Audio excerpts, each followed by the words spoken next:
Hebrews. This is Prophets of Awakening. This is our reading through the Tanakh night, 6th of September, 2023. We'll be dealing with the Book of Jubilees. We'll be reading out of that.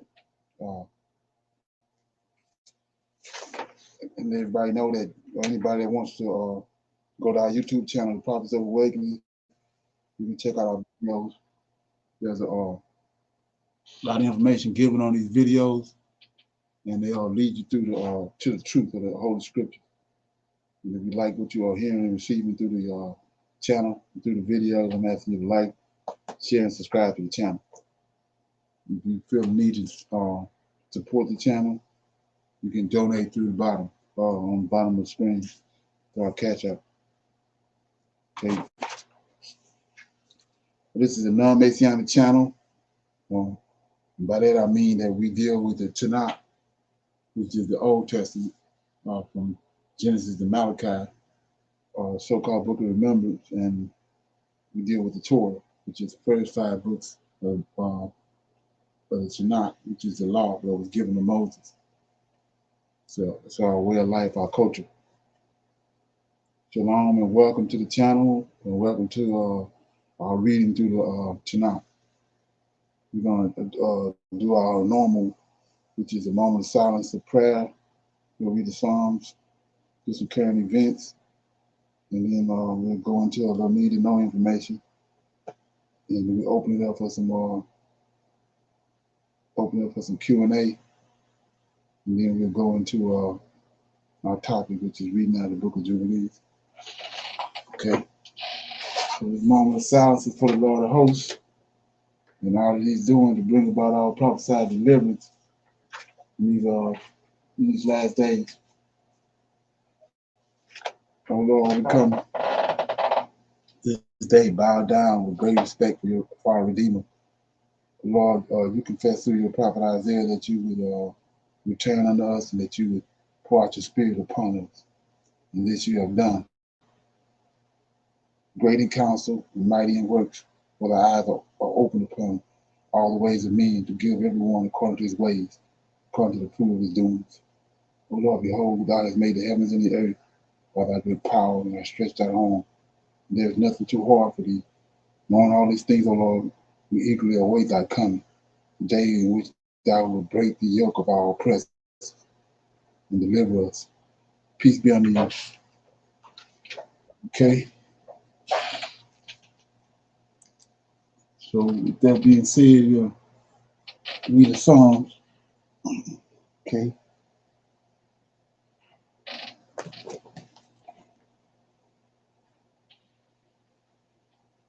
Okay. Read Psalms 149. The Lord taketh pleasure in his people. Praise ye the Lord. Sing unto the Lord a new song, and his praise in the congregation of saints. Let Israel rejoice in him. Excuse me. Him that made him. Let the children of Zion be joyful in their king. Let them praise his name in the dance. Let them sing praises unto him with the timbrel and the harp. For the Lord taketh pleasure in his people. He will beautify the meek with salvation. Let the saints be joyful in glory. Let them sing aloud upon their beds. Let the high places of God be in their mouth. Praises of God be in their mouth, and a two-edged sword in their hand, to execute vengeance upon the heathen, and punishment upon the people, to bind their kings with chains and their nobles with feathers of iron, to execute upon them the judgment written. This honor have all his saints. Praise ye the Lord. Okay, that was Psalms 149. Anybody have any comments on that? Shalom. I'd like to say from last night when we were in Enoch, and it talked about, praising the Lord of hosts, or talking, and how we prayed, and how the non-melanated wanted us to put our heads down and not up and raise our hands up to the Most High, as the Most High has raised his arms up to Yahweh for the help. So 149 just kind of takes me back to last night about the praises. You have to open your mouth. You have to talk. Yes, he knows all about us, but he wants us to talk to him, to have a have a communication with him, to know his word, to do his word. And so that just kind of brought shed some light to last night, Enoch 1 through 10. Thank you. Okay. Anybody else? Yeah, I was saying that if you look at Ezekiel 37, like I was saying, a lot of people doesn't understand that he gave them, they all knew they was going to be resurrected while he was alive, according to how they lived and how they died. So it says that uh, if you go to Daniel, it says at the very end, the saints of the Most High are going to take the kingdom. So that's the people that was buried, the ones he raised up in Ezekiel 37. They'll take it up. So you understand that. You go to verse 5, it says, let the saints be joyful in glory, and let them sing aloud upon their beds, right? Then 6, let the high praises of God be in their mouth, and a two-edged sword. So that it's an army that he resurrect.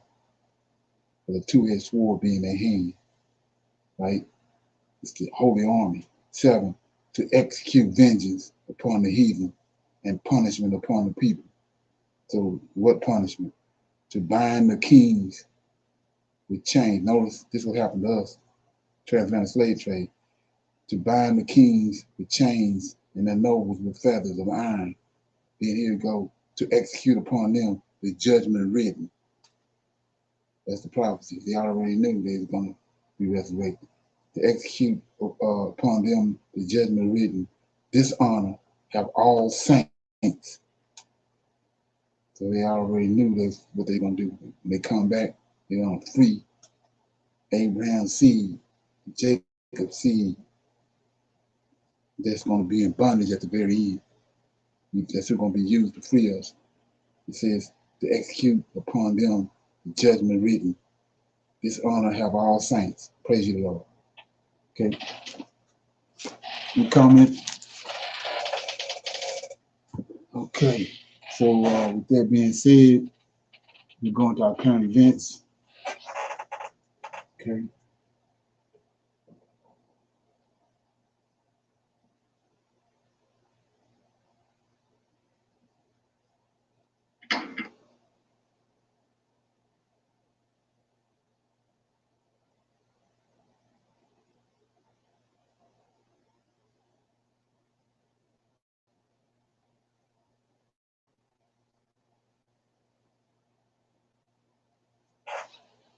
Peace, family. My name is Vicky Dillon. Thank you so much for tuning in to African Diaspora News Channel. As you come in, make sure you give us a big thumbs up and share the broadcast.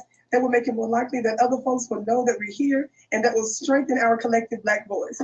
Family, I came across this very fascinating clip of the former leader, president of Ivory Coast, who was said to have been overthrown by a French bat coup. In my opinion, such a person is probably the most preeminent, the most qualified to speak on what's happening in the region of Niger. Yes. So I want you to listen very closely to what he says here in this clip. Watch this. Quand on laisse croire aux gens qu'on veut aller au Niger pour réinstaller Bazoum dans un fauteuil démocratique. Mais c'est faux. C'est pas pour ça qu'on va. C'est pas pour ça qu'on va. Pour aller faire un coup pour l'uranium, le gaz, le pétrole, etc. Il faut pas mentir. Let me hit my gavel on that. Talk black to me. Y'all know the Vicky Show is the home of the hand claps and the gavel raps. Nothing much more needs to be said than that. Notice he called out those that would invade Niger. He said, stop lying. He said the real reason they're wanting to invade, he said, it's not so that you can restore Bazoum, excuse me, to his democratic seat.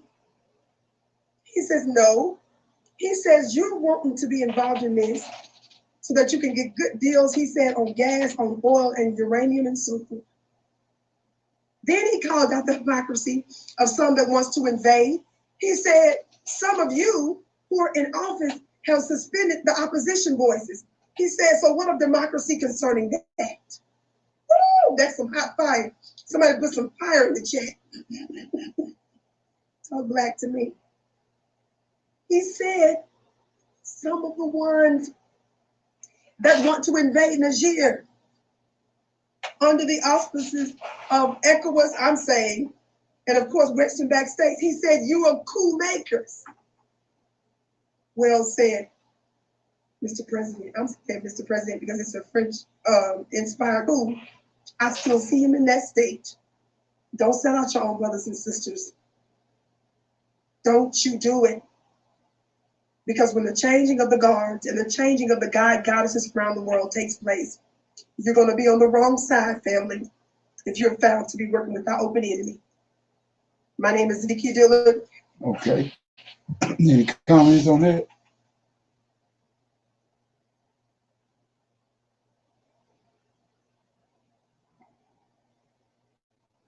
Okay, we've got another one right here. There we go.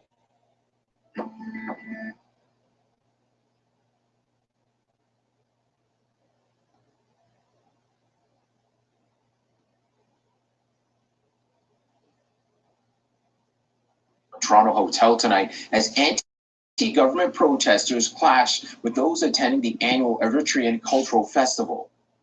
Yeah, this is going on in Israel. And the thing about it that surprised me is these Trojans, whatever they call them. I didn't know they were black. Black people. Hundreds of protesters swarmed the entrance of the Sheridan Centre Toronto Hotel on Queen West, attempting to block access to the event being held inside.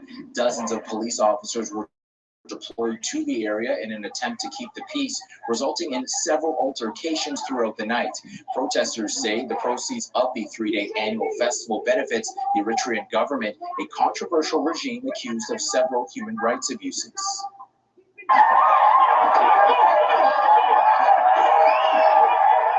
This is about Eritrea's dictator government. And the people who wanted to come in, they're supporting the government. And we don't want to allow that kind of things because it's war financing, and we don't want to finance war. We've been demonstrating peacefully, but nothing happened so far. So this year, we're trying to step it up a little bit and try to protect as well.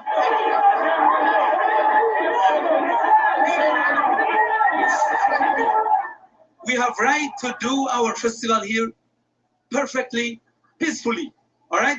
So those people, they are not allowing us to do our cultural festival. We have peaceful protesters.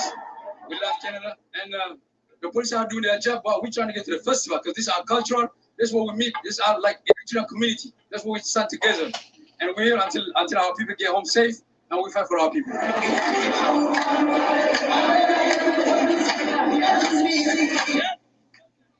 It comes on the heels of another violent protest at Earls Court Park on Saturday that left almost a dozen people with various injuries. Melissa Nakavali joins us with more.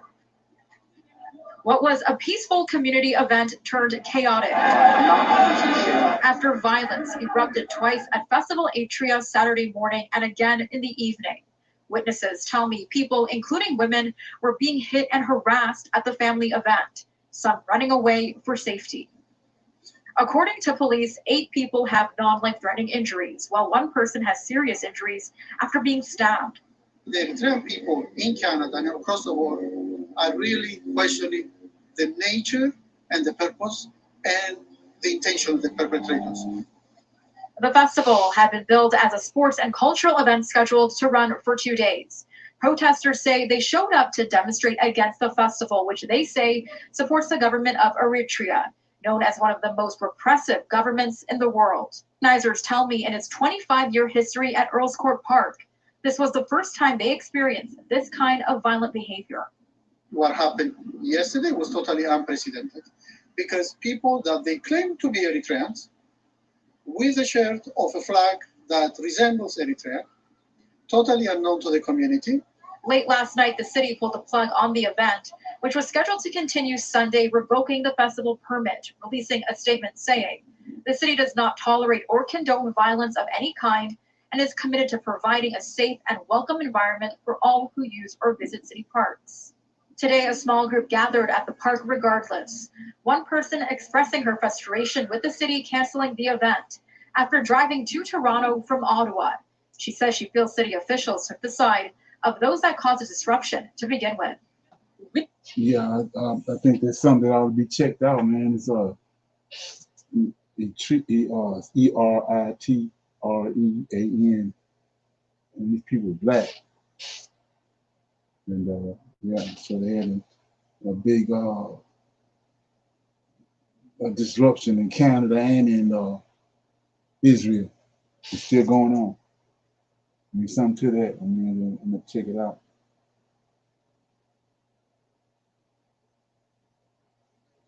Okay.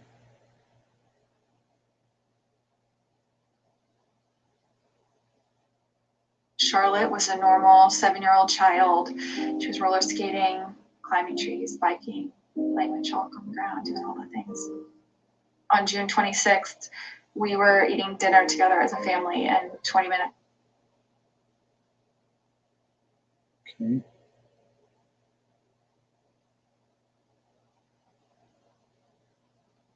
Welcome back to the channel. How are you guys doing today? It is a big old Tuesday. Happy Taco Tuesday. Whatever it is you want to make it a good day. Do what you need to do. Prepare for your family. Stock up what you need. Pay attention to everything that's happening around you.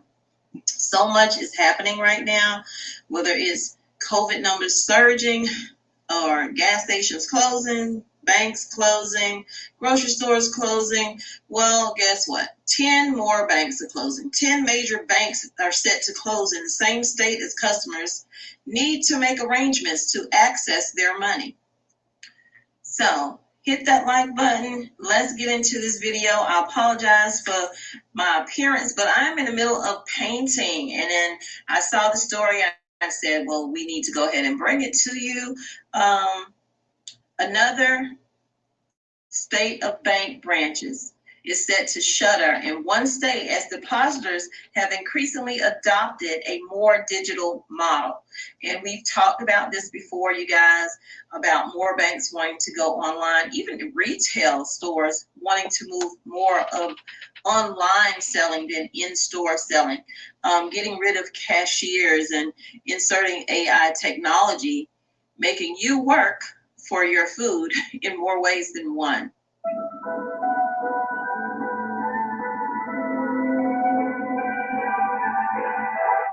So California will endure 10 branches closures in September, this month, after the state already watched 16 branches close in August. We have seen so many banks close down. Well, hundreds of bank branches have closed throughout the U.S. this year as depositors continue to use online banking. And I think where the loss is the people who are using online, most of them are not the elderly. So the elderly are kind of being left behind in this situation because not a lot of them like to use online banking. They would prefer to walk into the bank. I still prefer to walk into the bank, even though I don't.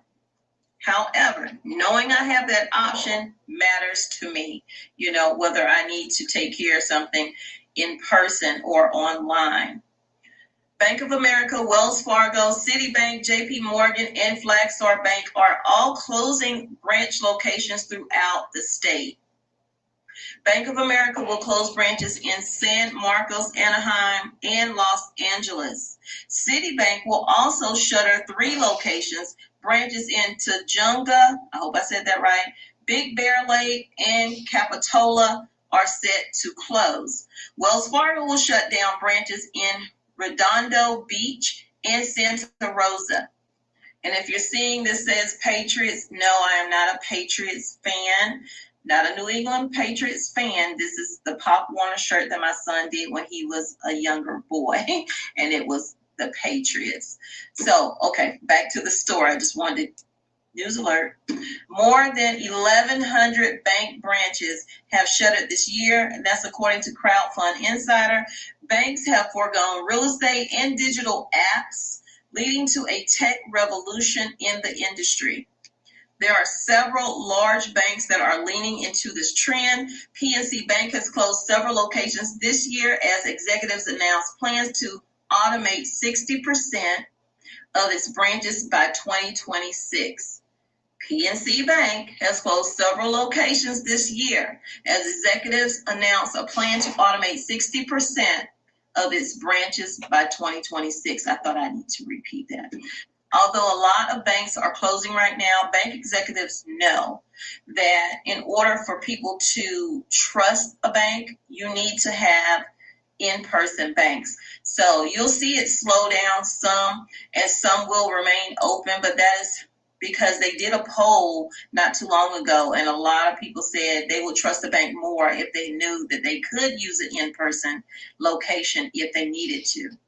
So they thought they'd throw in here the difference of closures and failures, because, you know, when a bank is choosing to close, it's because they're choosing to close as opposed to a bank failing and not meeting expectations and things going wrong. So like the 10 California branches set to close, a bank closure is a planned shutdown of a branch operation, often for strategic or regulatory purposes. A bank failure occurs when a bank becomes financially insolvent and cannot fulfill its obligations. Okay, anybody come across this or heard anything about this? All these banks closing? Experienced it? Okay. Shalom, everyone. I have not experienced bank closing, but I know here, my bank here recently has taken away the tellers at the drive-through. So when you drive up to something like an ATM machine, but it's, of course, AI, and it is operated from 7 a.m. to 7 p.m. and you can do all transactions at this ATM just like you would inside of the bank. Then after 7 p.m., it becomes just a regular ATM teller where you can withdraw money and deposit money. But from 7 a.m. to p.m., you can do everything else at this drive-up teller just like you would in the inside of the bank. Okay. Is that something? Okay. Anybody else got anything on that? Okay, let me get to this right quick.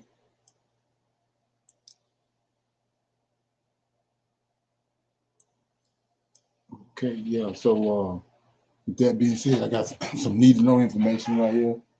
Turning to reparations. So I'm gonna play that. Some of it anyway.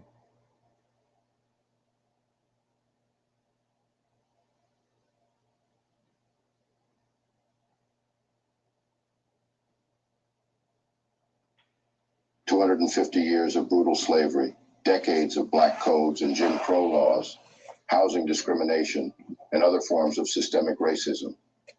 All of that has led to a shocking wealth gap between black and white households in the United States. The median black household in America has around $24,000 in savings, investments, home equity, and other elements of wealth. However, the median white household is around $189,000. a disparity that has worsened in recent decades. This racial wealth gap is even greater among older adults.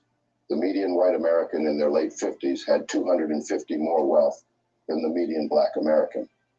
In the last decade of the 19th century, the rate of decline in the white to black wealth ratio slowed, but it would take another 50 years for the gap to fall by half again, as the emergence of discriminatory laws and policies curtailed black social, political, and economic advancement. With unequal pay and limited access to capital, blacks face challenges.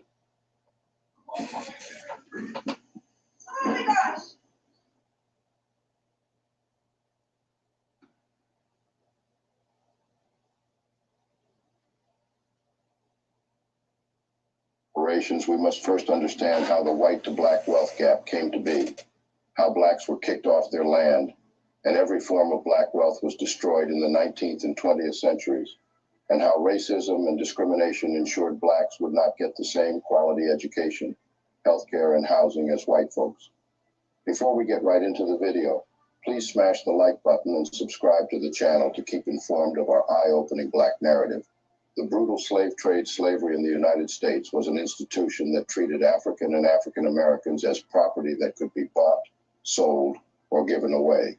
About 600,000 slaves were transported to the United States, or 5% of the 12 million slaves taken from Africa. From 1526, during early colonial days, it was practiced in what became Britain's colonies, including the 13 colonies that formed the United States. Throughout the 17th and 18th centuries, people were kidnapped from the continent of Africa, forced into slavery in the American colonies, and exploited to work in the production of crops such as tobacco and cotton. Over the centuries, millions of enslaved people were legally treated as property in the United States, brutalized and ruthlessly exploited for free labor, which was used to establish the country as a leading global economy. In fact, one historian estimated that by 1860, enslaved people were, quote, worth some $3.5 billion, making them the largest single financial asset in the entire U.S. economy. That's around $115 billion today. Enslaved people in the antebellum South constituted about 1/3 of the Southern population. Most lived on large plantations or small farms. Many masters owned fewer than 50 enslaved people. In the late 18th century, with the land used to grow tobacco nearly exhausted, the South faced an economic crisis, and the continued growth of slavery in America seemed in doubt. By the mid-19th century, America's westward expansion and the abolition movement provoked a great debate over slavery that would tear the nation apart in the bloody Civil War. Through enslaved forced labor, Black Americans created billions of dollars in generational wealth for their captors and none for themselves. Back then, the U.S. government understood the need for reparations and passed an order to distribute 40 acres and a mule to all formerly enslaved families so they could build wealth and financial security. However, after President Abraham Lincoln's assassination, President Andrew Johnson reversed Field Order 15 and returned land back to former slave owners. Instead of giving blacks the means to support themselves, the federal government empowered former enslavers. For example, in Washington, D.C., slave owners were actually paid reparations for lost property, the formerly enslaved. This practice was also common in nearby states. Many Black Americans with limited work options returned as sharecroppers to till the same land for the very slave owners to whom they were once enslaved. Slave owners not only made money off the chattel enslavement of Black Americans, but they then made money multiple times over off the land that the formerly enslaved had no choice but to work. Though freed, Black Americans were left without any form of wealth or sustenance. This would mark the beginning of the wealth gap that we see today: Jim Crow laws and black codes. After the United States Civil War, state governments that had been part of the Confederacy tried to limit the voting rights of Black citizens and prevent contact between Black and white citizens in public places. Black codes and Jim Crow laws were laws passed at different periods in the southern United States to enforce racial segregation and curtail the power of Black voters. After the Civil War ended in 1855, some states passed Black codes that severely limited the rights of Black people, many of whom had been enslaved. These codes limited what jobs African Americans could hold and their ability to leave a job once hired. Some states also restricted the kind of property Black people could own. Under black codes, many states required black people to sign yearly labor contracts. If they refused, they risked being arrested, fined, and forced into unpaid labor. During Reconstruction, many black men participated in politics by voting and by holding office. Reconstruction officially ended in 1877, and Southern states then enacted more discriminatory laws. Efforts to enforce white supremacy by legislation increased, and African Americans tried to assert their rights through legal challenges. However, this effort led to a disappointing result in 1896, when the Supreme Court ruled in Plessy versus Ferguson that so-called separate but equal facilities, including public transport and schools, were constitutional. From this, the H.R. 40 bill has not. Hi guys, today I want to show you the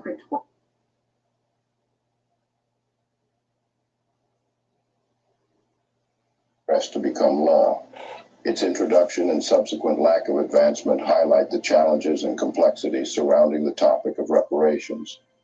The issue raises questions about the appropriate forms of redress, the mechanisms for implementation, and the broader implications for addressing historical injustices within a diverse and often divided society. Some argue that reparations are necessary to acknowledge the lasting legacy of slavery and systemic discrimination, and to provide compensation for the economic, social, and psychological harms inflicted upon generations of Black Americans.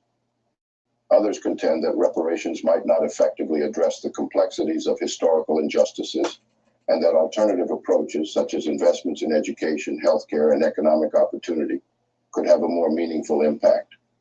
Opponents say reparations would further divide the country. They question who would get the money. Would all Black Americans or only descendants of people who could show that their ancestors were enslaved? They also say it's wrong to have taxpayers finance reparations, given that no one alive today is responsible for slavery. Economist William Darity, who co-authored the book From Here to Equality, which outlines one of the most comprehensive plans for what material reparations could look like, believes that the best way to reckon with America's past and current wealth disparity is through reparations that close the racial wealth gap. According to economist William Darity, the estimate is that this would require an expenditure of approximately $350,000 per eligible recipient. Those direct payments would go to the roughly 47 million Americans who identify as Black. And while you cannot place a monetary value on slavery and its lasting effects, there's a precedent of reparations programs compensating victimized communities directly. Back in the U.S., the Civil Liberties Act of 1988 designated $20,000 payments to Japanese Americans who survived internment camps during World War II. The U.S. government has also made payments in instances where it was not the culpable party payments made to families that lost loved ones during the course of the 9/11 attacks, as well as payments that are being made to individuals who were held hostage in Iran at the end of the Carter presidency, up to $4.4 million per hostage or their states. In the case of slavery, the U.S. government did promise reparations. It's just reneged on it. In fact, when the U.S. finally issued an apology for slavery, it included the disclaimer: nothing in this resolution authorizes or supports any claim against the United States, or serves as a settlement of any claim against the United States. Nor did the U.S. ever provide true reparations, a process consisting of three things: acknowledgement, redress, and closure for grievous injustices. It's vital that the federal government issue an apology, because that will create the justification for the redress plan that follows. That brings us to who would actually receive reparations. Under Darity's plan, the requirements are a little more strict. First, Black Americans would have to have identified as Black, Negro, African American, or Afro-American for at least 12 years before any reparations plan goes into effect. And they'd have to prove that they had at least one ancestor who was enslaved in the United States. One way to do that is using the census. If your ancestor was present in the 1870 census and was old enough to have been alive in 1850 or 1860, but you can't find that person in the 1850 or 1860 census, that would suggest that they were probably enslaved. That's because before slavery was abolished with the 13th Amendment, enslaved people were not counted in the census. They're actually missing people from the 1850 and 1860 census, and their absence there is a potential indicator that they were probably enslaved. But while Darity's plan has received traction, it still faces opposition. The impression down here is that Caribbean people who live in the United States and some groups of Black people would not be entitled to any reparation paid by the U.S. government. This has led to many voices standing against such reparations. Regardless, the call for reparations to address the profound injustices inflicted upon Black African Americans through slavery, racial discrimination, and hatred is a matter of moral and social responsibility. While some may argue against reparations, the historical evidence of centuries of suffering and systemic oppression cannot be ignored.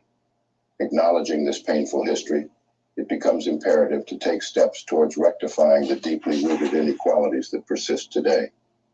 Though there are differing opinions, it is essential to recognize that implementing reparations, even in the form of improved education facilities, healthcare, and housing for Black individuals, can contribute to bridging the gaps that have long divided our society. Student loan debt continues to be a significant barrier to wealth creation for Black college graduates.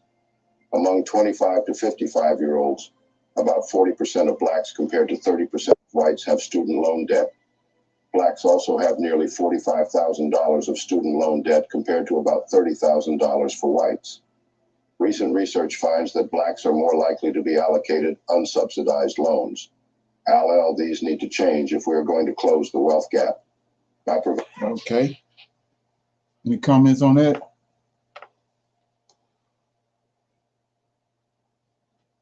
Shalom, everyone. I don't think the wealth gap will ever be corrected, right? So you have to look at modern day where we're at, advanced, right? So even if you have a Black person and a white person, they're doing the same job, right? And they said that at this job you make $65,000 a year, right? Actually, that white person is make more than that 65,000, but they're going to probably bring you in at 50,000 as a Black person. And this is a lot of things that I don't think that we look at as Black people, because again, we don't see what's going on behind the scenes, right? So we think that when we make 50,000, that's not in the queue is making 65,000 or 70,000, and actually you're doing more work than her, right? So I had a chance to really see a lot of this, working in HR, and as you review people files and so forth, it's the same job description, you're doing the same things, but the Black person is making less than the white people are making, even though it's the same job description, same job, the whole 9 yards. So I just think that they have became more modernized at the way that they do things. We're still under slavery. We'll never be to the point to where they are, because they make sure of that. They want to make it seem like we're doing better, they're giving us better, but actually they're not. Okay, yeah. Right. It tells you in Deuteronomy that you're going to put a yoke of iron around your neck until you destroy you. You ain't going to take it off. So if the yoke is off, that means we destroy it. Okay? Yes. All right. Anybody else? Shalom. I also saw that he didn't put a note in that when they went to war, far as to free the slaves, they also were to pay taxes on their slaves, and they did not want to pay taxes on the slaves because the slaves are their property. So they also went to war on taxes, just like they came over from England because they didn't want to pay those taxes. So that's one of the things they also went to war on, but they put more emphasis on freeing the slaves versus not wanting to pay the taxes on their property, which were the slaves. Okay, that makes sense. Anybody else? Okay, so with that being said, we're going to open it up. Somebody had something? Yeah, just a quick something when they was talking about people that's uh proving that you're what's that, American descent of a slave, Right. and you're not from the Caribbean. Yeah, that's crazy, man. Yeah, You know and what I'm saying? Go ahead. yeah, they keep saying African slaves, but the people in the Caribbean came from Africa too. Right. And not even that. What was going on at the time was that they was moving slaves from the Americas down to the Caribbeans because of the conditions that was going on in there. So if you think about it, the narrative they always raise is that slaves in America was always picking cotton. And my question always was, well, when cotton wasn't in season, what were they picking? You know Right. what I'm saying? But Exactly. if you look at the Caribbean, yo, that sugar cane that produces the sugar and the rum and also the coffee, there was a lot longer season of production that was taking place in the Caribbean. You see what I'm saying? Right. So That was year if you round. think about Jamaica and Haiti and all of them places, they got a huge influx of slaves that went down in the Caribbeans, number one. And then during the 1800s and the 1900s specifically, a lot of them started to migrate to North America. So whatever logic they're trying to use to distinguish whether or not your people just always been in America, yo, that's sickening. You see what I'm saying? Right. That's Exactly. sickening for them to try to make that separation. This ain't basketball or baseball teams. Like we are people that was taken from a continent. No matter if I was in the Caribbean or in America, in some shape, form, or fashion, there was an interaction between the people of these two areas or three areas, i.e., look at how many Jamaicans are in America today, how many Haitians are in America today, or Bajans or whatever. So whatever they basing this nonsense off of as to how they're going to determine who gets reparation, and we know we ain't never going to see it from these people. Right. Is there something? Anybody else? Okay. Yeah. So, like I said, to open it up for some Q&A. Anybody have any questions or comments about anything they want to discuss that came across? Did anybody check the video out we brought up last night about the second exodus? Check out the channel. Yes, sir, I did. I checked out the channel. I watched today several of his videos, which were very great. Um, I'm going to watch another one over again because I had some questions about it. I have some notes, but I need to watch it again and possibly bring it up tomorrow because I needed you to connect some dots on that. Okay. Yes, sir. Yeah, the thing that stuck out with me was, which I had never heard, was David the Christ. I thought that was unique to me. Right. I never, you don't know hear nobody say that. David the Christ. It always Jesus the Christ, but yeah, he said David. Yes, he That did was say something. that. And that's all. I Okay. have a little bit of need to know information that I wanted to share. I came across today, but this came out yesterday, the 5th. And so I think it's time to check our fridge again. And because they have a recall on 245,000 pounds of frozen chicken sold across the Okay. nation. Yes, 245,000 pounds. So I'm just going to read a little bit of the article and then, you guys can do some research and check the dates and things like that. It says the U.S. Department of FSIS announced that Conagra Brands is recalling over 245,000 pounds of frozen chicken strips as the affected products may be contaminated with pieces of plastic. According to the FSIS website, the potentially affected chicken strips were produced on June the 20th July the 11th, and July the 17th, 2023. They are packaged in 8.9-ounce cartons labeled banquet chicken strips.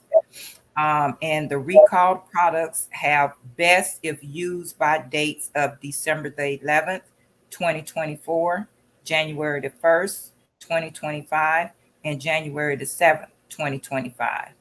The lot numbers printed on the sides of the cartons, and it gives the lot numbers, right?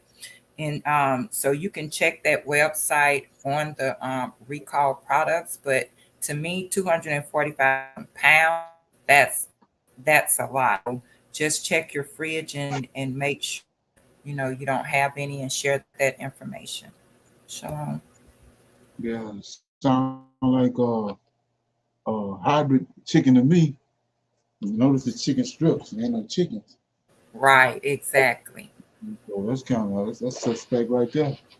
We Okay. buy it, and we're thinking that too. It's real chicken, but they're using all different types of ingredients Yeah. in this chicken strips, even frozen chicken. You can't even trust the unfrozen chicken. So, when you're purchasing the frozen, chicken, you got to be really careful because it's a combination of everything. There's some, yeah, they say plastic. They find in plastic in it. Yeah, that's because it's how you made it with plastic. Exactly, and they put a little bit too much. Right. Bad mix. Is there some? Anybody Yes, else have sir. anything? Anybody else have anything? Buy the chicken with the bone in it. Buy it whole Yeah, if that's you what I was can, saying. and try to source out local growers. That's the best thing. Try to source out local growers that's growing these chickens. Like I can never go back in these stores and see a pack of chicken breasts and just purchase it. That's crazy. I'd rather buy the whole chicken and break it down myself. At least you know what I mean, and we'll always pray on it. But you know what I'm saying, buy the whole chicken. Right, exactly. Yeah, that's like I was listening to this comic, I think it was Cat. He said that they had a big shortage on chicken legs.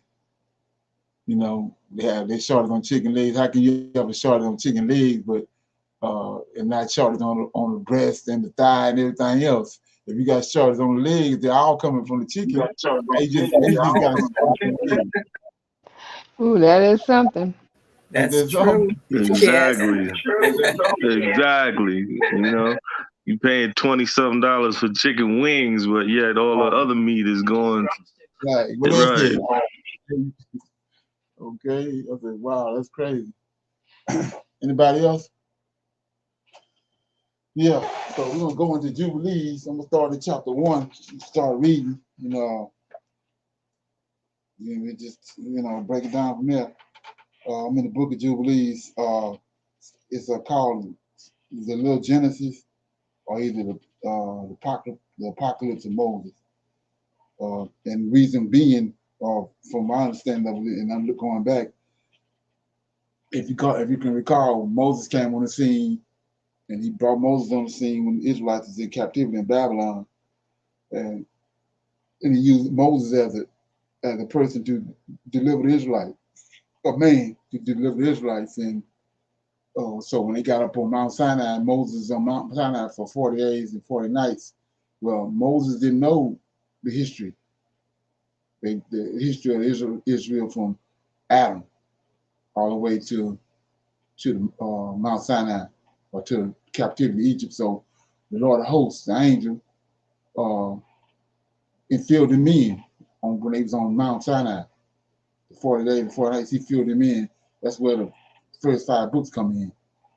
He brought him up to par to history, made it known to him on the mountain. And like I said, what you have to understand about that is it's a cloud. They say a cloud came and set on top of the mountain, and the mountain all together quaked and erupted and all that. So we notice in Ezekiel chapter 1 that it's not just Yahweh in the cloud. It's him and these 4 angels in the cloud with him. So when Moses went up there, it wasn't just Yahweh up there. It was these angels with him. Matter of fact, 7 of them, but 4 in the cloud. Let's look at that right quick before I start reading. So if you go to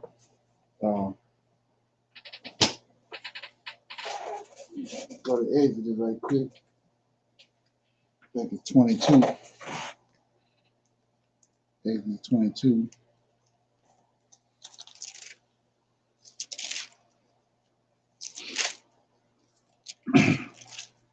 Okay.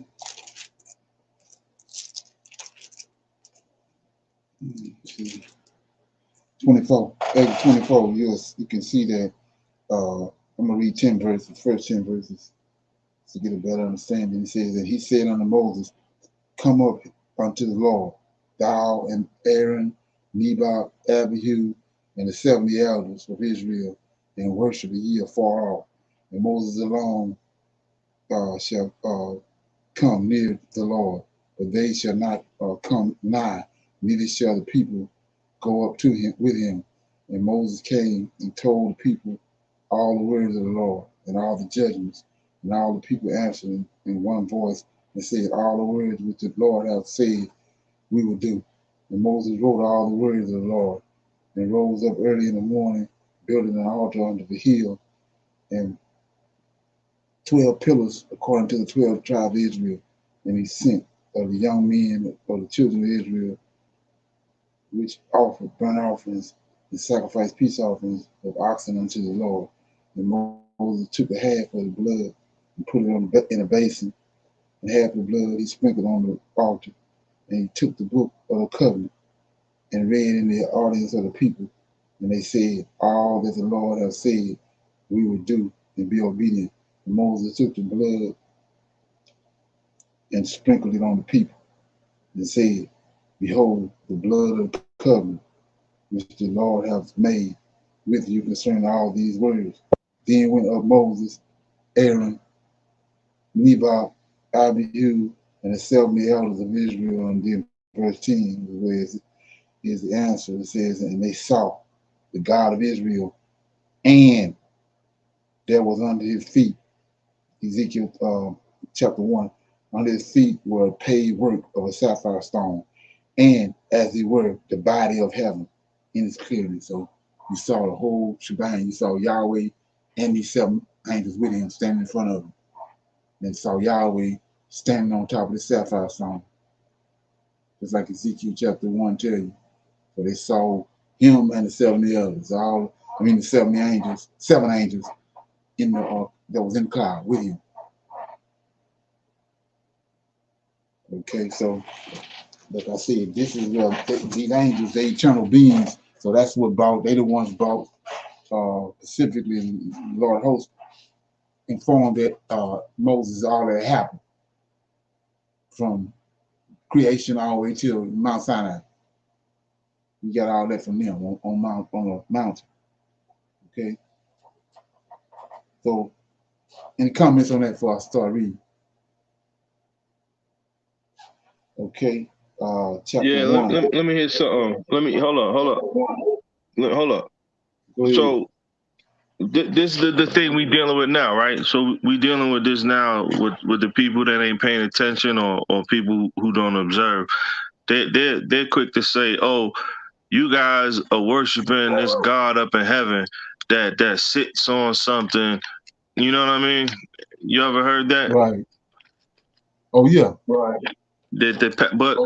Right, you know what I'm saying? Oh, y'all waiting for a God that sits on a throne that's up in the sky that nobody, right?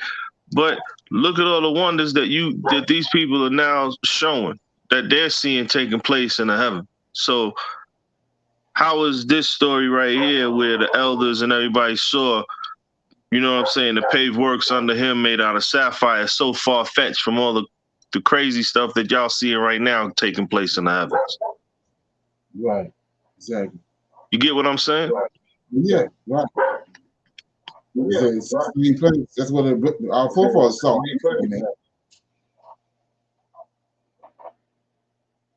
There's something. That's all. That's all. Like you say, it's not given to them to understand. That's the only way to explain that. Okay, anybody else? Okay, I'm going to start reading. This is chapter 1 of the Book of Jubilees. It happened in the first year of the Exodus of the children of Israel out of Egypt in the third month, on the 16th day of the month, that God spake to Moses, saying, Come up to me on the mountain, and I will give you 2 tablets of stone of the law and the commandments which I have written, that you may teach them. So we see right here, this see where it's starting at. This Book of Jubilees starting in the first year of the Exodus, right? And Moses went up into the mountain of God, and the glory of the Lord rested on Mount Sinai, and the cloud, the cloud, overshadowed it 6 days. Same cloud in Ezekiel 1. He called to Moses on the 7th day out of the middle of the cloud, and the appearance of the glory of the Lord was like a flame on top of the mountain. Moses was on the mountain for 40 days and 40 nights. God taught him the earlier and the latter history of the divisions of all the days of the law and the testimony. That's why you see whenever in the beginning of all the classes, I break down the reason that we deal with what we're dealing with. We're dealing with everything they're telling you in scripture ain't scripture. So we see right here the TANAK, and the Torah was holy. New Testament, they had nothing to do with it. So whatever they was dealing with, the knowledge they needed to get, they got it right here. And there wasn't no New Testament involved in it. So it says, Moses on the mountain 40 days and 40 nights, God taught him the earlier and the latter history of the division of the days of the law and the testimony. So we taught him the earlier and the latter. Ain't no New Testament in that. He said, open your heart to every word which I shall speak unto you on this mountain, and write them in a book, right? Write them in a book in order that their generations may see how I have not forsaken them for all the evil which they have committed when they transgressed the covenant which I established between me and you for their generations this day on Mount Sinai. It will come to pass when all these things come on them that they will recognize that I am more righteous than they in all their judgments and in all their actions, and they will recognize that I have truly been with them. This is where we at now, finding out who it was that was with us and finding out what scripture and what's not, what to hold on to and what not to. 7, write all these words for yourself, which I speak to you today, for I know their rebellion and their stubbornness before I brought them into the land of which I swore to their fathers, to Abraham and Isaac and Jacob, saying, unto your offspring will I give a land flowing with milk and honey. They will eat, be satisfied, and they will turn to strange gods, to gods that cannot deliver them from any of their tribulation. And this witness shall be heard for a witness against them. So we tell us right here, the God that you're dealing with on this mountain, you're going to turn away from him, turn to another God. We can see who that is. 9, they will forget all my commandments, even all I command them, and they will walk in the ways of the Gentiles. See that? And after their uncleanness, and after their shame, they will serve their gods, and these will prove to them an offense and a tribulation and a sickness and a trap. So I'll read that again. They will forget all my commandments, even all that I have commanded them, and they will walk in the ways of the Gentiles. That's total opposite what the New Testament telling you, that he brought the Gentiles in. He says in the latter days, we're going to forget all our commandments, even all that command them, even all that I command them, and they will walk in the ways of the Gentiles.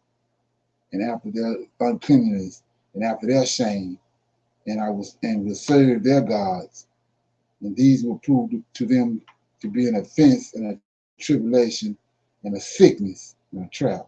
It's a trap. Yeah. 10. Many will perish, and they will be taken captive, and will fall into the hands of the enemy, because they have forsaken my laws and my commandments, and the festivals of my covenant, and my Sabbaths, and my holy place, which I have made holy for myself in their presence, and my tabernacle, and my sanctuary, which I have made holy for myself in the midst of the land. And I shall set my name on it, that it shall reside there. So that's like a nail in the coffin right there. 11. They will make themselves high places, places of worship, and graven images. Each will worship graven images of his own making. Thus they will go astray, and they will sacrifice their children to demons, and all error of their hearts can work. And I will send witnesses to them, that I may testify against them, but they will not hear. They will kill the witnesses. They will persecute those who seek the law, and they will abolish and change everything in the law, so as to work evil before my eyes. So what is he talking about? Like I said, Tanakh and the Torah. Tanakh is the Old Testament. The Torah is the law. 35 books of law with Moses, Deuteronomy, and all that. Joshua, that's where the law is at. And so he just told us right here, I will send witnesses to them, that I may testify against them, but they will not hear. They will kill the witnesses. They will persecute those who seek the law, the Old Testament, and they will abolish and change everything in the law. Not a little bit.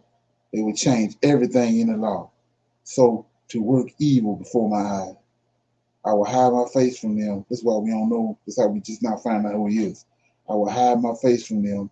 I will deliver them into the hands of the Gentiles. They go to the Gentiles again. They will be captured like prey. We see that transatlantic slave trade. Like you said, it ain't happening over here. It happened in Africa.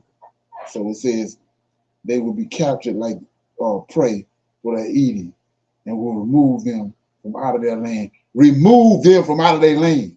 So this can't be the place. They will remove them out of their land, and I will scatter them among the Gentiles. Okay?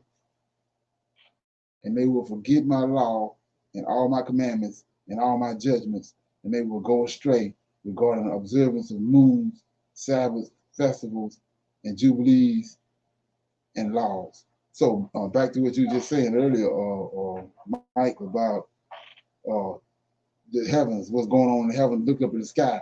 Well, this is what you got to do right here. In order to observe the new moons and the Sabbath, you got to be looking up in the sky. Shit, we ain't doing that. So anyway, 15. After this, they will turn to me from among the Gentiles with all their heart and with all their soul and with all their strength, and I will gather them from among all the Gentiles, and they will seek me. I shall be found by them when they seek me with all their heart and with all their soul. So just take this, 15, you can look at 15 and apply it to your plight. What has happened to you the last 10, 15, 20 years. It says, after this, they will turn to me from among the Gentiles. That's where we at. Everybody on the line, among the Gentiles, with all their heart and with all their soul and with all their strength. And I will gather them from among the Gentiles. So all this applying to us. And they will seek me. That's what you're doing. And shall be found of me. So who else can it be? It's the Lord of hosts. Right there. You ain't know him until now. Say now, after you do all this, after you start seeking him among the Gentiles, then you're going to find him. So JC ain't included in this. It's the Lord of hosts. Simple as that. So 16, I will allow them to see abounding peace with righteousness. I remove them, the plan of righteousness with all my heart and with all my soul, and they shall be for a blessing and not for a curse, and they shall be the head and not the tail. I will build my sanctuary among them, and I will dwell with them, and I will be their God, and they shall be my people in truth and righteousness. I will not forsake them nor fail them, for I am the Lord their God. Moses fell on his face and prayed and said, O Lord my God, do not forsake your people and your inheritance. So let's read that again. Moses fell on his face, prayed and said, O Lord my God, do not forsake your people and your inheritance. So whoever this is got inheritance. It was given to them. Can't be Yahweh. Right? So that they should wander in the error of their own hearts, and do not deliver them into the hands of their enemies, the Gentiles. So they shall rule over them and cause them to sin against you. So this is the thing about it that what baffles me about this situation. It's telling you right here, just these 14 verses that we done read in chapters 1 and chapter 2, it's telling you who the enemy is, the Gentiles. How in the hell has we been hoodwinked as long as we have? When it's telling you right here, it's the Gentiles. Genesis chapter 10. Come on. It's almost like a pimp. You're looking at the Negro and you already see it right, but you keep telling with it. So this is the same thing. Come on, look at this. Let your mercy, O Lord, be lifted up on your people and create in them an upright spirit, and let not the spirit of Belial rule over them, to accuse them before you and to ensnare them from all the paths of righteousness, so that they may be perished from before your face. But they are your people and your inheritance. That your inheritance, which you have delivered with your great power from the hands of the Egyptians. Create in them a clean heart and a holy spirit, and let them be not ensnared in the sins from now on until eternity. And the Lord said to Moses, I know their contrariness and their thoughts and their stubbornness, and they will not be obedient until I confess their own sins and the sins of their fathers. After this, they will turn to me in all uprightness and with all their heart and with all their soul, and I will circumcise the foreskin of their heart and the foreskin of their heart of their offspring, and I will create in them a holy spirit, and I will cleanse them, so that they shall not turn away from me from that day to eternity, and their souls will cling to me and to all my commandments, and they fulfill my commandments, and I will be their father, and they shall be my children. They all shall be called children of the living God, and every angel and every spirit shall know, yes, they shall know that these are my children, and that I am their father in uprightness and in righteousness, and that I love them. So let's look at that when it pertains to the Lord of hosts.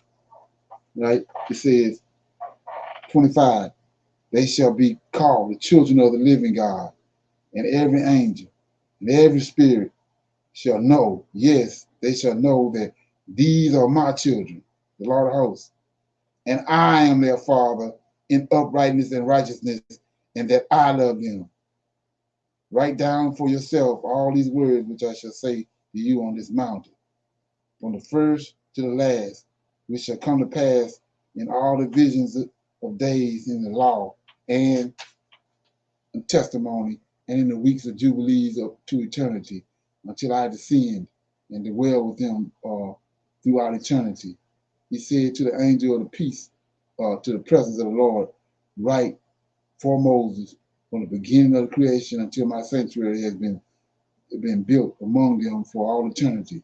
And the Lord will appear to the eyes of all, and all shall know that I am the Lord, the God of Israel, and the Father of all the children of Jacob, and King on Mount Zion, right? For all eternity. And Zion and Jerusalem shall be holy. The angel of the presence of the Lord, who went before the camp of Israel, took the tablets of the vision of years written from the time of creation concerning the law and the testimony of the weeks of the jubilees, according to the individual years, according to the number of all the jubilees, from the day of the new moon creation, when the heavens and the earth shall be renewed and all their creation according to the powers of heaven and according to all the creation of the earth, until the sanctuary of the Lord shall be made in Jerusalem on Mount Zion, and all the stars and the planets be renewed for healing, peace, and blessings for all the elect of Israel.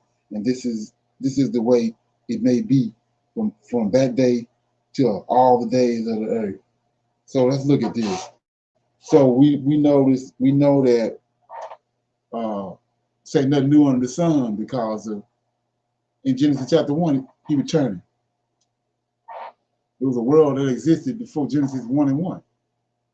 That he caused the flood. It caused a flood, and wiped it out. And so he came back and renewed it.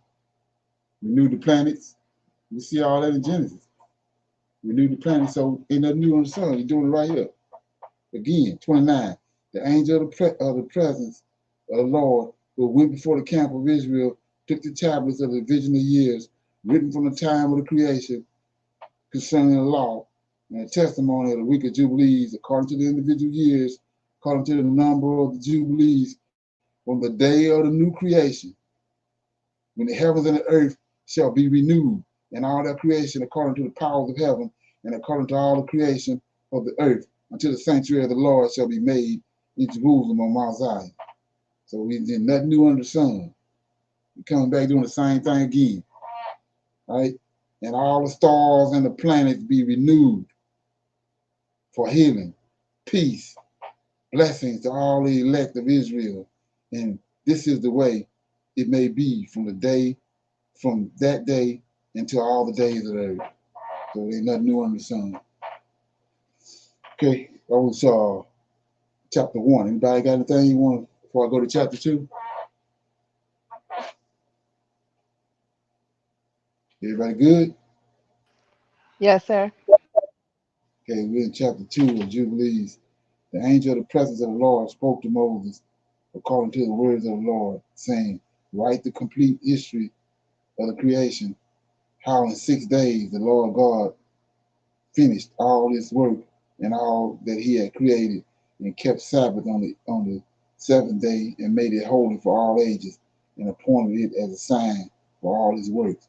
And on the first day he created the heavens which are above, and the earth, and the waters, and all the spirits which serve before him, which are the angels of the presence of the Lord, and the angels of sanctification, and the angels of the spirits of fire, and the angels of the spirits of wind, and the angels of the spirits of clouds, and of darkness, and of snow, and of hail, and of white frost, and the angels of the voices of the thunder, of the lightning, and the angels of spirits of cold and heat, and of winter, and of spring, and of autumn, and of summer, and of all spirits of his creatures which are in the heavens and on the earth.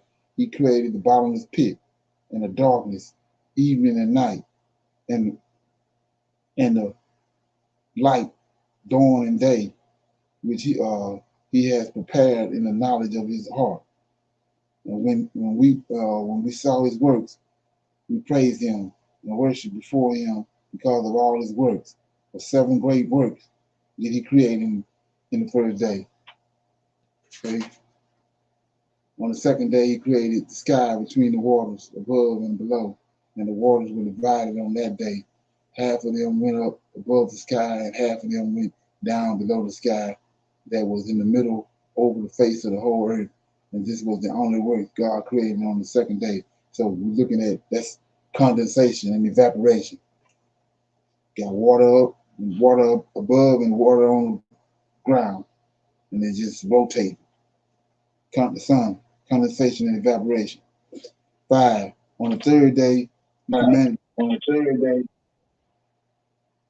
Say again. I want to go back. I want to go back up to. I got my glasses. Back up to 3. Can we go back up to 3 right quick? Right. So in 3 it says, and thereupon we saw his works, right, and praised him, and Lord, my book says lauded before him, I guess prostrated before him on account of all his works, for 7 great works did he create on the first day. Okay. Okay. So there goes that number again, that's 7, right? Right. Right. Breaking down the 7 great works. On the first day, he created 7 great works, but you getting ready to go on to just how many on that next day? Only one. That's when he divided the waters.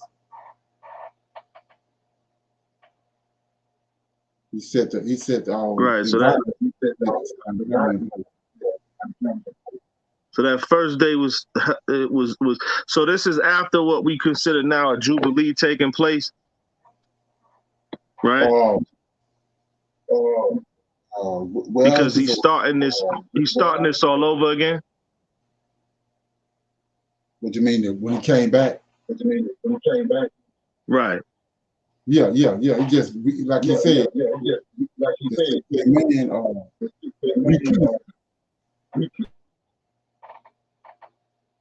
So I mean, it was there before. He said replenish the earth, and then when after the flood, he told Noah replenish the earth. So that let you know it was already there before for him to say replenish.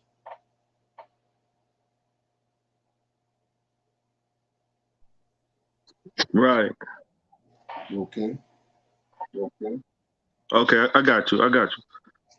Right. It says on the third day, in chapter 5, verse 5, or chapter 2. On the third day, he commanded the waters to pass from off the face of the earth into one place, and the dry land appeared. And the waters did as he commanded them, and they receded from off the face of the earth in one place, and the dry land appeared. And on that day, he created for them all the seas according to their separate gathering places, and all the rivers, and the gatherings of the waters in the mountains, and on the earth, and all the lakes, and all the dew of heaven, and the seeds which is sown, and all sprouting things, and the fruit bearing trees, and the trees of the woods, and the garden of Eden, in Eden and throughout. These 4 great works God created on the third day. So this is what I was saying right here about the Sahara Desert. So we see right here the whole earth in Genesis 1 and 2, verses 1 and 2, chapters 1 and 2, chapters or 1 verses 1 and 2, that it was water everywhere. So when he calls, he said right here he calls the waters to separate and gather in certain places, and the rest was land that we were living on now. Well, all that land was good. Wasn't no ice like the Antarctic, and there wasn't no Sahara Desert. So what we're looking at is all these are judgments. It's just that we've been hooked with on you know, we've been duped on what happened. The reason why the places like the Antarctic look the way it look, and the reason the Sahara the way it is, them judgments. It's like a meteorite that hit the earth a long time ago. They starting to find these craters where they hit it. So you know, you ain't aware of it, but you ain't aware of it. Yeah. So I'm in verse 8 of chapter 2. It says, on the 4th day he created the sun and the moon and the stars, and set them in the skies of heaven, and gave light on all the earth, and ruled over the day and the night, and divided the light from the darkness.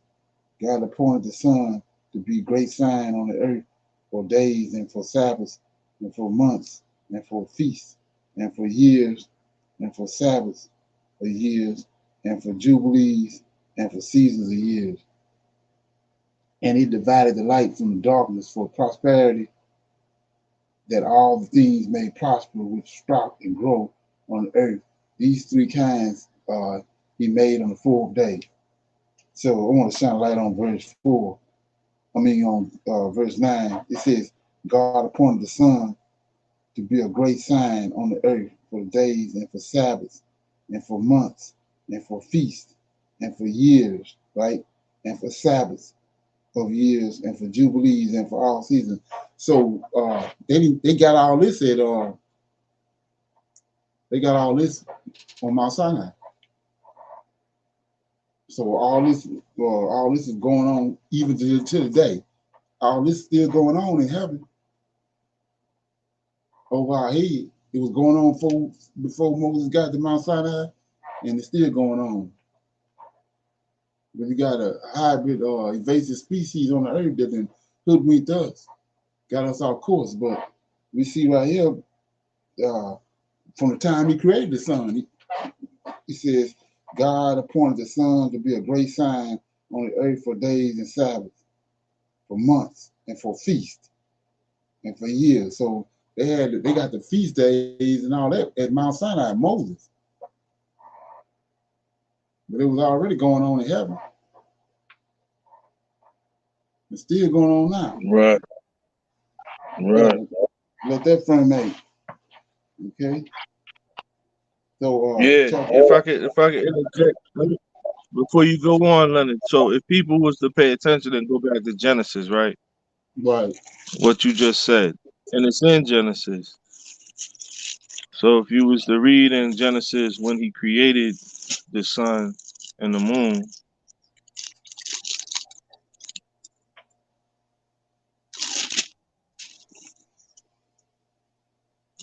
right?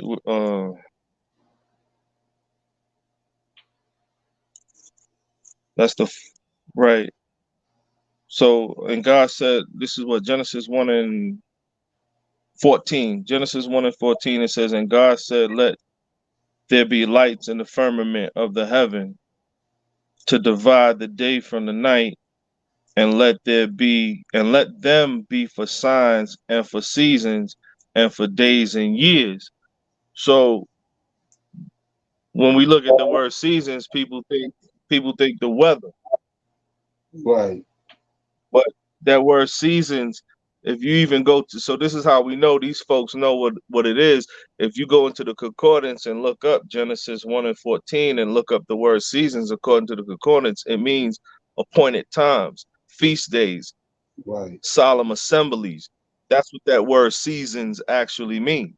So we just read, like you just said, you just read it right now. So that word seasons never meant for, summer, spring, winter, and fall. No, the seasons meant appointed times, right, feast days, and solemn assemblies. Right. Yeah, they knew. He made that. Right. He made that known to his people. He made that known. Exactly, but like you said, yeah, but like you said, this invasive species done got it, and when they translating it to the people that don't know better, that what I'm saying, you're gonna immediately assume that's for what they call seasons. Right, exactly. But not for what what I mean, we know seasons to be. Right. Right. And that's what you take that same understanding and go to the Psalms. That's what David talking about. He says, "I'm gonna praise you in the great assembly on the feast days." So these men, these Israelite men, they on some more stuff, man. We've been denigrated. Seriously. Right. Right. Yeah. Right. Well, yeah. So when we fail, they mean people know that we fail, but they don't know how far we fail. Right. So Jubilees 2 and 11. On the fifth day, he created great sea monsters in the depths of the waters, for these were the first things of flesh that were created by his hand, and the fish and everything that moves in the waters, and everything that flies, the birds and all their kind. And the sun rose above them to make them prosper. And the sun rose above everything that was on the earth, everything that sprouts out of the earth, and all the fruit-bearing trees and all flesh. He created these three kinds on the fifth day. On the sixth day, he created all the animals of the earth, all the cattle, and everything that moves on the earth. And after all this, he created mankind. He created a man and a woman and gave him dominion over all that is on the earth and in the seas, and over everything that flies, and over beasts, and over cattle, and over everything that moves on the earth, and over the whole earth, and over all this he gave him dominion. He created these four kinds on the sixth day, and there were gathered 22 kinds. And he finished all his work on the sixth day. This is all that is in the heavens and on the earth, and in the seas, and in the abyss, and in the light, and in the darkness, and in everything. He gave us a great sign, the Sabbath day, that he should work 6 days, keep the Sabbath on the seventh day from all work. And the angels of the presence of the Lord, and all the angels of sanctification, these two great types of angels, he has told to tell us, I'll say, he has told to tell us to keep the Sabbath with him in heaven and on the earth. And he said to us, look, I will separate to myself a people from among all people, and these shall keep the Sabbath day. And I will sanctify them to myself as my people, and will bless them as I have sanctified the Sabbath day, and do sanctify it to myself. Even so will I bless them, and they shall be my people, and I will be their God. I have chosen an offspring of Jacob from among all that I have seen, and I have written him down as my firstborn son, and have sanctified him to myself forever and forever. And I will teach them the Sabbath day, that they may keep the Sabbath on Sabbath on it from all work. He created it a sign in accordance with which they should keep the Sabbath with us on the seventh day, to eat and to drink and to bless him who has created all things, as he has blessed and sanctified to himself a particular exclusive people above all people, and that they should keep the Sabbath together with us. He causes commands to rise up as a sweet odor acceptable before him all the days. There were 22 heads, representatives of mankind from Adam to Jacob, and 22 kinds of work, creations were made until the seventh day. This is the blessed and holy, and the former also is blessed and holy. And this one's served with that one for sanctification and blessing. Jacob and his offspring were granted that they should always be blessed and holy ones of the first testimony and the law, even as he had sanctified and blessed the Sabbath day on the seventh day. He created heaven and earth and everything that he had created in 6 days. And God made the seventh day holy for his works. Therefore he commanded on his behalf that whoever does any work on it shall die, and that he who defiles it shall surely die. Because of this, command the children of Israel to observe this day, that they may keep it holy, and not do on it any work, and not to defile it, as it is holier than all other days. And whosoever profanes it shall surely die, and whosoever does any work on it shall surely die eternally, that the children of Israel may observe this day throughout their generations, and not be rooted out of the land. For it is a holy day and a blessed day. Everyone who observes it and keeps the Sabbath on it from all his work will be holy and blessed throughout all the days, as we're as are as we are blessed. Okay, just so 29. Declare and say to the children of Israel the law of this day, that they should keep the Sabbath on it, and that they should not forsake it. Okay. Say it should not prepare anything to be eaten or drunk on it, and that it should not be lawful to draw water, or to bring it, or take out to their gates any burden which they had not prepared for themselves on the sixth day in their dwellings.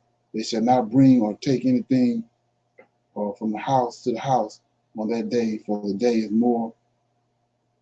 Okay, the day is Let me see. From house to house, for that day is more holy and blessed than any Jubilee day of the Jubilees. On this, we kept the Sabbath in heaven before it was made known to any flesh to keep the Sabbath on the earth.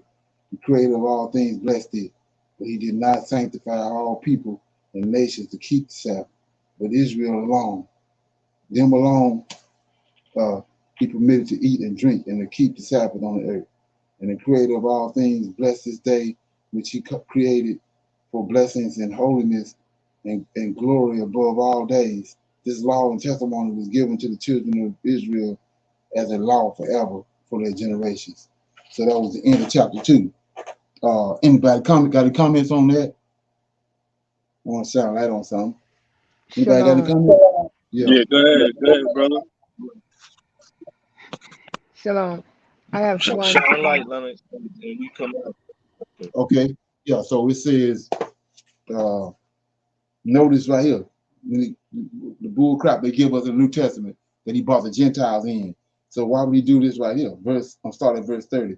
They shall not bring or take anything from house to house on that day, for that day is more holy and blessed than any Jubilee day of the Jubilees. On this, we kept the Sabbath in heaven. These angels talking. We kept the Sabbath in heaven before it was made known to any flesh to keep the Sabbath on the earth. The Creator of all things blessed it, but he did not sanctify all people. See that? And nations to keep the Sabbath, but Israel alone. So how he brought the Gentiles in? See that? Let's that frame say, but Israel alone, them alone he permitted to eat and drink and to keep the Sabbath on the earth. And the Creator of all things blessed this day, which he had created for blessings and holiness and glory above all days. This law and testimony was given to the children of Israel as a law forever to their generations. So how he brought somebody in. And like I was just saying, look how long before he gave for Mount Sinai. They was keeping it in heaven. Then he decided to give it to Moses when he sent the Lord of hosts to deliver the Israelites out of Egypt. And they got to the mountain, then they made known to them the feast days that was going on in heaven. So, like I said before, go to the Savior. You know, when you look at what he done right here, he did the same thing with David. He called David out. And he told Samuel, anoint him, this is him. Same way we read right here with Israel. So how you get JC? You can't get JC. When you see what he's doing. Yeah. Somebody had something?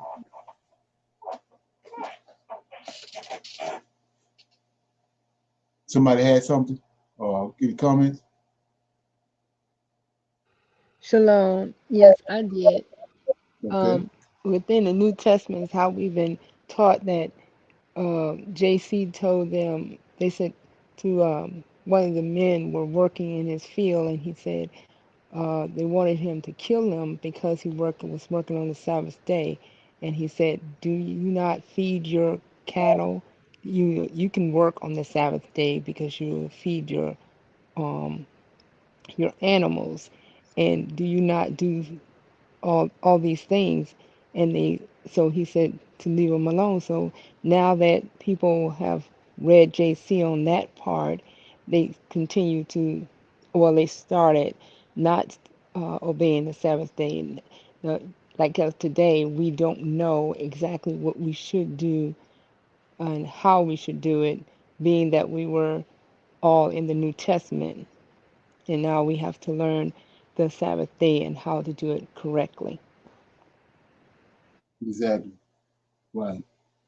And that's what I was saying earlier about how he's telling you right here, these angels talking. Like I said, who you gonna listen to? And so they said that the Gentiles is our enemy.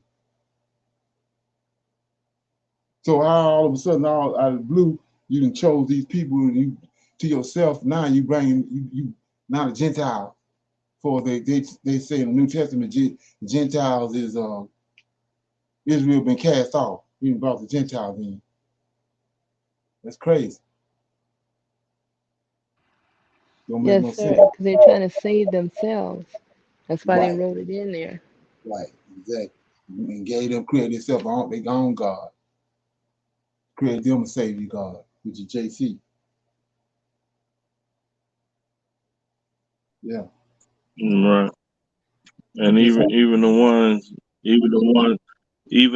that still want to observe the Sabbath, your brother Esau, who is out of place, then of course it's his job to ensure that the people that are chosen out of Israel, so that they would do the same thing. So, back to that chapter, once again, chapter 2, 27. I started 27 and it says, and whoever profanes it shall surely die, and whoever does therein any work shall surely die eternally, that the children of Israel may observe this day throughout their generations and not be rooted out of the land, right? For right. it is a holy day and it's a blessed day, and everyone who observes it and keeps Sabbath thereon from all his works, right, will be holy and blessed throughout all the days, like unto us. Now, that's something that really is really, Lennon, how do you even say this? Like it clicked in your head. Blessed. You see what I'm saying? Like, yo, pay attention to what we're reading now. It Right. says, and everyone who observes it and keeps Sabbath thereon from all his works will be holy and blessed throughout all his days, like unto us. Who is the us this person talking about? Angels. You see, the angels, right? So it's what you constantly stressing to them. He ain't giving us something that they ain't doing up there. Right, exactly. Right. And that's what You make them know? holy. So that's what it's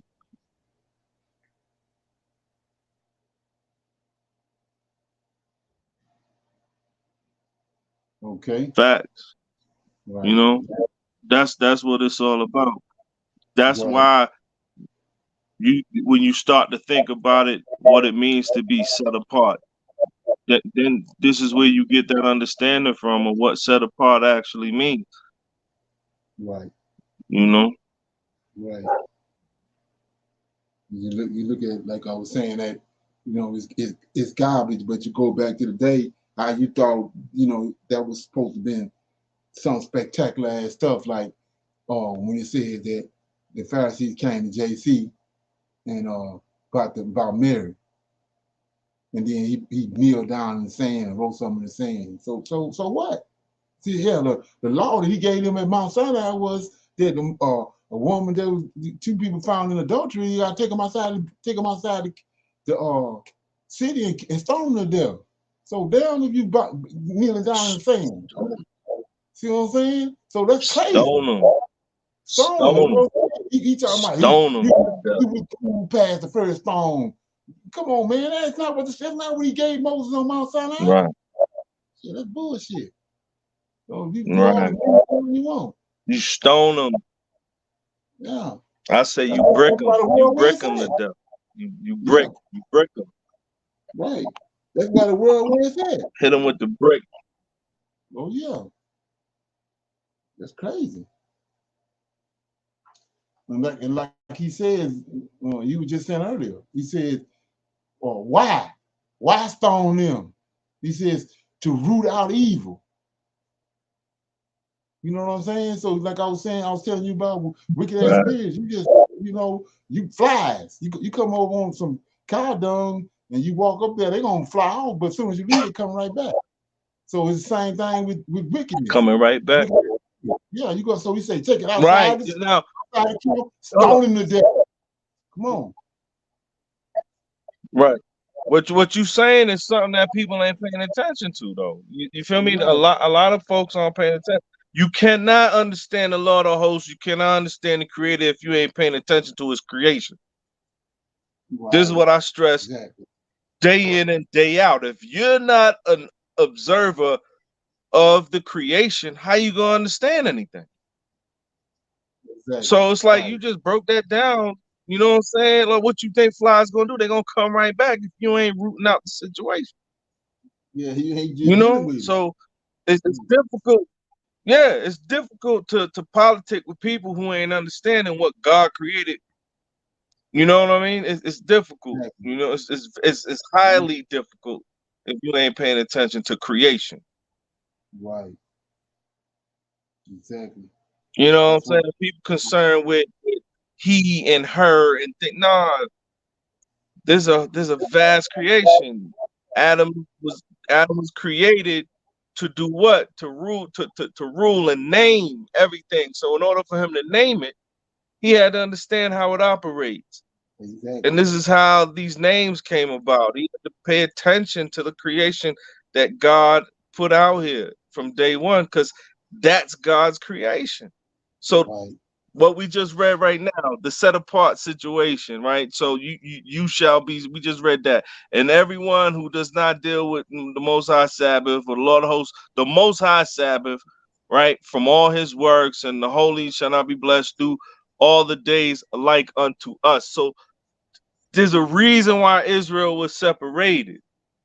Right. Like these are the pieces of the puzzle that a lot of folks ain't putting together. There's a reason why you are what you are. Brother Leonard bring out the third eye. Very important. You know what I'm saying? Like all these things are very influential. They're very serious when it comes to what Israel is and who Israel is and why Israel was chosen. You see what I'm saying? So if you can't digest that, then it's gonna be difficult for you to understand. If you're not understanding the creation, i.e., how the moon and the sun is actually circulating on a circuit that he put in place, and then you go according to NASA, then you throw. You know what I'm saying? So there's so many little nuances there that at this Right. time Exactly. we got to start picking up. Exactly. Right. And that, like I was saying, gorilla. Okay, gorilla ain't got no reason whatsoever to be scared of you. But the creator put it in him, he put fear in him to fear you. The lion, the tiger, and the bear, they ain't got no big reason to fear you, but they do. He put that in place. Right. Ain't that something? What's that? Genesis? Yeah, that's Genesis 11, Genesis 12, I think. Genesis 11. Yeah. He said they're gonna want the blood out of you. So that's their level of fear. Their level of fear is they're gonna want the blood out of you. Right. Gorilla Exactly. tear you into who knows how many pieces. Oh, yeah. That's the fear that they Right. have for you. Right. That's what I was saying the other day about a prime example is, it's been sticking in my head last couple of months or so, but when Josiah went down and met the Egyptian king on by the river, by the Euphrates, and the Egyptian king told him, "Yo, God." You know what I'm saying? It goes back to all these laws that Right. Moses got and all the forefathers. He told him, the God, your God, the one Moses talked to Moses, the one gave you the Torah and all that, told me to come down here. Get on about your business. Right. And Josiah Right. ain't Leave listen. me alone. Leave me alone. Your Right. God sent me here. Right. So it's same thing with this Right. silverback. He ain't got no business when he see Yep. you gone in the woods to leave you alone. Right. But then you want to follow him in there? Right. Come on. He already Right. doing Why? what Why? yeah. Right. The fear of the Lord is already on him, and that fear Yeah. is going to cause him to tear Yeah. you into a million pieces. Oh yeah, he doing what he told him to do. Gone on by the being gonna mess with you. But you want to follow him. Come on. Ain't that something? Yeah. So yeah, I'm gonna stop right there. Yes, sir. We read 2 chapters. Okay. Yeah, so I'm trying to get around to, somebody wanna do it when we get on the line or want to do it in advance, but trying to get somebody else to start reading the Psalms. I think it'll be get more interaction out of, be more people involved by it, instead of me reading all of them all the time. Okay, Oh, you want to do it this Friday on Clubhouse? You want to do it this Friday on Clubhouse? No, every week, every Or day. just And I read the songs. I want somebody else to read. Different people, just so get more involved. Yeah, no doubt. I'm with it, man. I'm with it. Okay. Yeah. No matter who it is, just get somebody every day to read it. Okay. Yeah. So everybody I'm with good? that. Yeah. I'm with that. Say that again. Okay. Everybody good? No, I was just saying I'm with. Okay. I was just saying I'm with reading the songs. Okay. So we Yeah. can get, you know what I mean? Yeah. Right. But that's what I'm saying. I know I won't be on tomorrow night. You hear me? Oh, okay. Can you hear me? Oh, like yeah. I said, I know I won't be on tomorrow night. So you want to start this on Friday, or is it just a StreamYard thing? Now start on Friday. They got something the women do it on Thursday nights. Right. All right, cool. Then. All right. Yeah, they already got a get little it system. popping on the Sabbath evening. Yeah, I'm with it. Okay. Okay, yeah, everybody good? Yes, sir. Okay. Yes, sir. Let's say shalom. Shalom. We got women's night tomorrow night, so men come in through the YouTube. I'll see y'all tomorrow. Shalom. Shalom, everyone. Shalom.